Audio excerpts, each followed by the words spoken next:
আগে যা শুনেছেন। আমি অর্ধমূর্ছিতের ন্যায় আমার স্ত্রীর বিছানার উপর গিয়া পড়িলাম। তখন মাতা তাহার পীড়িত শিশুকে যেমন করিয়া সান্ত্বনা করে, তেমনি করিয়া তিনি আমার মাথা তাহার বক্ষের কাছে টানিয়া লইয়া দুই হস্তের স্পর্শে আমাকে তাহার মনের কথা বুঝাইতে চেষ্টা করিলেন। কেবল তাহার সেই করুণ স্পর্শের দ্বারাই আমাকে বারংবার করিয়া বলিতে লাগিলেন, শোক করিও না, ভালোই হইয়াছে, তুমি সুখী হইবে এবং সে মনে করিয়া আমি সুখে মরিলাম। এখন যা শুনছেন। ডাক্তার যখন ফিরিলেন তখন জীবনের সঙ্গে সঙ্গে আমার স্ত্রীর সকল যন্ত্রণার অবসান হইয়াছে। দক্ষিণাচরণ আর একবার জল খাইয়া বলিলেন, ওহ, বড় গরম বলিয়া দ্রুত বাহির হইয়া বার কয়েক বারান্দায় পায়চারি করিয়া আসিয়া বসিলেন। বেশ বোঝা গেল তিনি বলিতে চাহেন না, কিন্তু আমি যেন জাদু করিয়া তাহার নিকট হইতে কথা কাড়িয়া লইতেছি। আবার আরম্ভ করিলেন, মনোরমাকে বিবাহ করিয়া দেশে ফিরিলাম। মনোরমা তাহার পিতার সম্মতিক্রমে আমাকে বিবাহ করিল, কিন্তু আমি যখন তাহাকে আদরের কথা বলিতাম, প্রেমালাপ করিয়া তাহার হৃদয় অধিকার করিবার চেষ্টা করিতাম, সে হাসিত না, গম্ভীর হইয়া থাকিত। তাহার মনের কোথায় কোনখানে কি খটকা লাগিয়া গিয়াছিল আমি কেমন করিয়া বুঝিব? এই সময় আমার মদ খাইবার নেশা অত্যন্ত বাড়িয়া উঠিল। একদিন প্রথম শরতের সন্ধ্যায় মনোরমাকে লইয়া আমাদের বরানগরের বাগানে বেড়াইতেছি।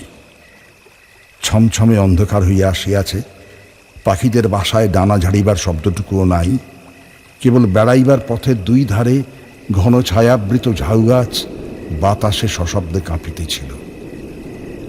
শ্রান্তি বোধ করিতেই মনোরমা সেই বকুলতলার শুভ্র পাথরের বেদির উপর আসিয়া নিজের দুই বাহুর উপর মাথা রাখিয়া শয়ন করিল।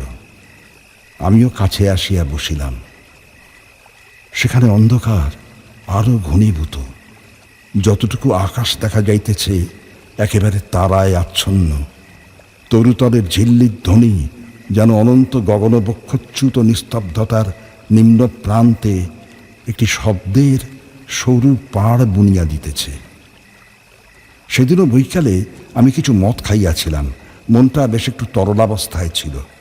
অন্ধকার যখন চোখে সহিয়া আসিল, তখন বনচ্ছায়াতলে পাণ্ডুর বর্ণে অঙ্কিত সে শিথিল অঞ্চল শ্রান্তকায় রমণের আবছায়া মূর্তিটি আমার মনে এক অনিবার্য আবেগের সঞ্চার করিল।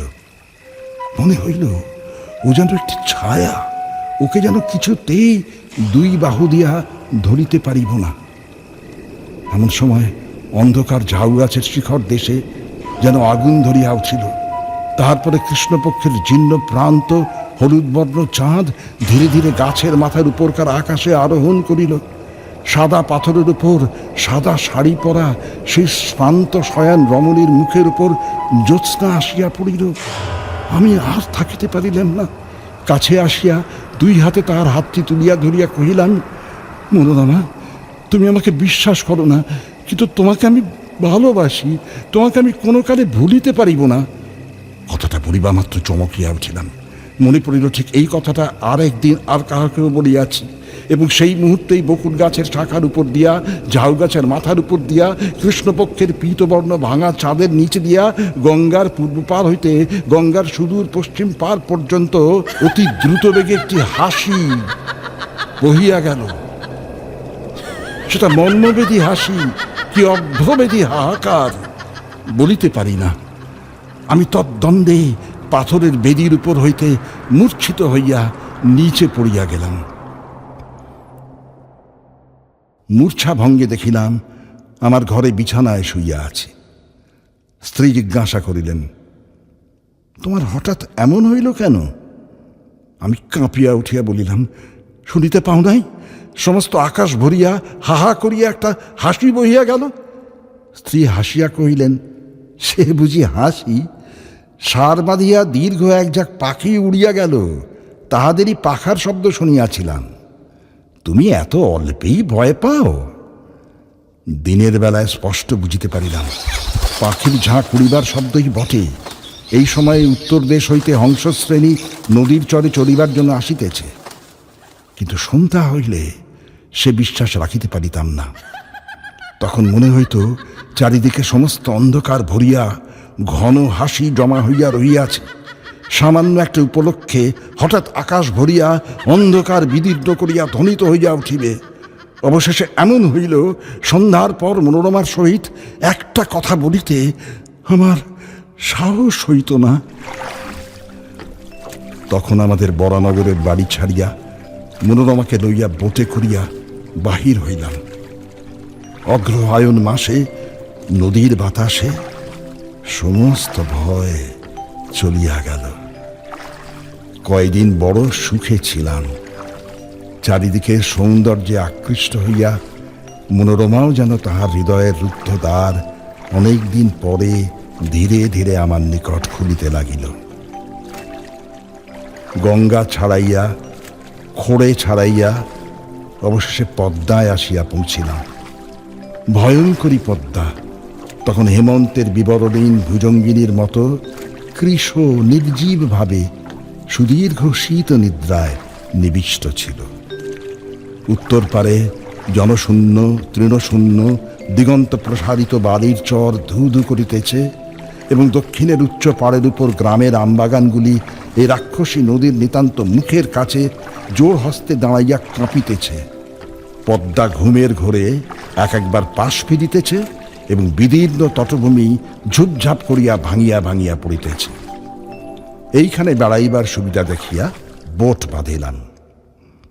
একদিন আমরা দুইজনে বেড়াইতে বেড়াইতে বহু দূরে চলিয়া গেলাম। সূর্যাস্তের স্বর্ণচ্ছায়া মিলাইয়া যাইতেই শুক্লপক্ষের নির্মল চন্দ্রালোক দেখিতে দেখিতে ফুটিয়া উঠিল। সেই অন্তহীন শুভ্র বাড়ির চরের উপর যখন অজস্র অবারিত উচ্ছ্বসিত জ্যোৎস্না একেবারে আকাশের সীমান্ত পর্যন্ত প্রসারিত হইয়া গেল, তখন মনে হইল যেন জনশূন্য চন্দ্রালোকের অসীম স্বপ্নরাজ্যের মধ্যে কেবল আমরা দুইজনে ভ্রমণ করিতেছি।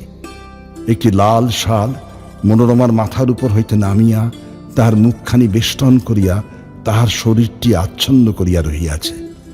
নিস্তব্ধতা যখন নিবিড় হইয়া আসিল, কেবল একটি সীমাহীন দিশাহীন শুভ্রতা এবং শূন্যতা ছাড়া যখন আর কিছুই রহিল না, তখন মনোরমা ধীরে ধীরে হাতটি বাহির করিয়া আমার হাত চাপিয়া ধরিল। অত্যন্ত কাছে আসিয়া সে যেন তাহার সমস্ত শরীর মন জীবন যৌবন আমার উপর বিন্যস্ত করিয়া নিতান্ত নির্ভর করিয়া দাঁড়াইল। পুলকিত উদ্বেলিত হৃদয়ে মনে করিলাম, ঘরের মধ্যে কি যথেষ্ট ভালোবাসা যায়? এইরূপ অনাবৃত অবারিত অনন্ত আকাশ নহিলে কি দুটি মানুষকে কোথাও ধরে? তখন মনে হইল আমাদের ঘর নাই, দ্বার নাই, কোথাও ফিরিবার নাই।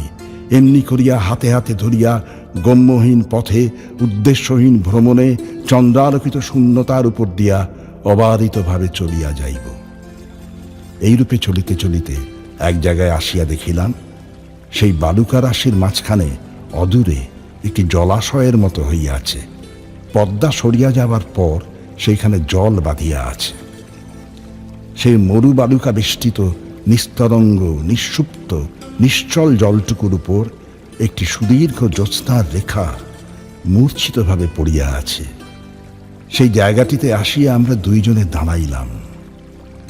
মনোরমা কি ভাবিয়া আমার মুখের দিকে চাহিল। তাহার মাথার উপর হইতে শালটা হঠাৎ খসিয়া পড়িল।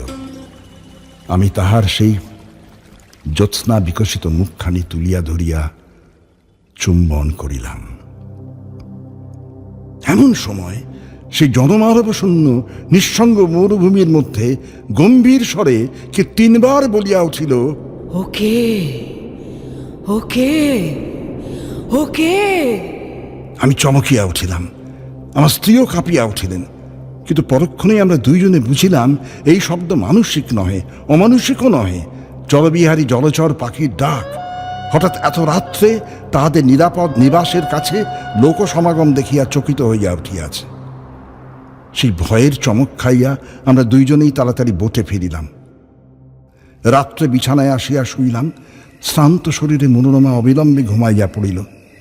তখন অন্ধকারে কে একজন আমার মশারির কাছে দাঁড়াইয়া সুষুপ্ত মনোরমার দিকে একটিমাত্র দীর্ঘ শীর্ণ অস্থিসার অঙ্গুলি নির্দেশ করিয়া যেন আমার কানে কানে অত্যন্ত চুপি চুপি অস্ফুট কণ্ঠে কেবলই জিজ্ঞাসা করিতে লাগিল, ওকে ওকে ওকে গো। তাড়াতাড়ি উঠিয়া দেশলাই জ্বালাইয়া বাতি ধরাইলাম। সেই মুহূর্তেই ছায়ামূর্তি মিলাইয়া গিয়া আমার মশারি কাঁপাইয়া বোট দুলাইয়া আমার সমস্ত ঘর্মাক্ত শরীরে রক্ত হিম করিয়া দিয়া একটা হাসি অন্ধকার রাত্রির ভিতর দিয়া বহিয়া চলিয়া গেল।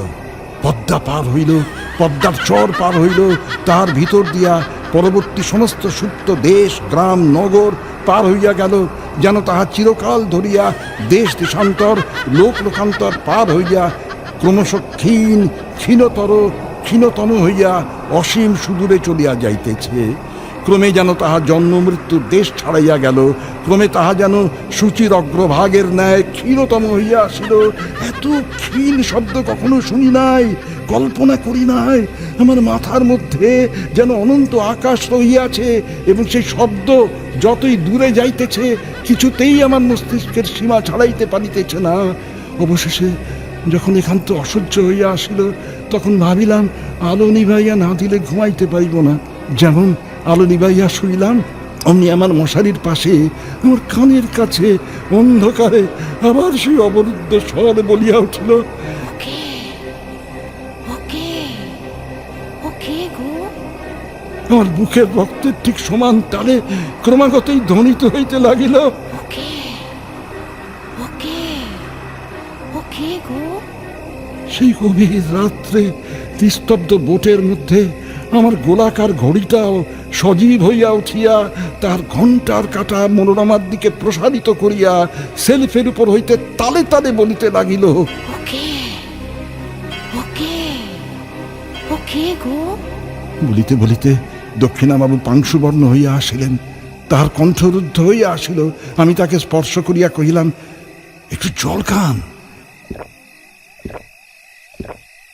এমন সময় হঠাৎ আমার কেরোসিনের শিখাটা দপদপ করিতে করিতে নিভিয়া গেল। হঠাৎ দেখিতে পাইলাম বাহিরে আলো হইয়াছে। কাক ডাকিয়া উঠিল, দোয়েল শীষ দিতে লাগিল। আমার বাড়ির সম্মুখবর্তী পথে একটি মহিষের গাড়ির ক্যাঁচ ক্যাঁচ শব্দ জাগিয়া উঠিল। তখন দক্ষিণাবাবুর মুখের ভাব একেবারে বদল হইয়া গেল।